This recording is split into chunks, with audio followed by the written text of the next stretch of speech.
Nasaan na kaya yung mga kasama at hindi pa naprene eh. Anong sakla ni Re? Oh, nagawa na akong sabat. Mapasado na ako sa OJT. Wow!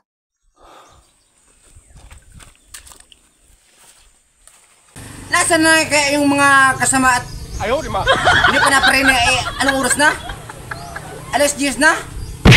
Ay, isa ako din ng kaharaba. Sinong kasimot? Kumarinin na kayo. Kala ninyo abid yung kakabahagi. Hindi kayo makakahingi sa akin.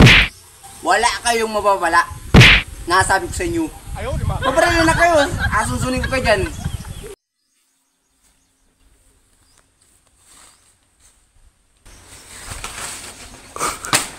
Ay, bakit naman yun ang lumaglag dun? Isa lang ang inakuha ko ay...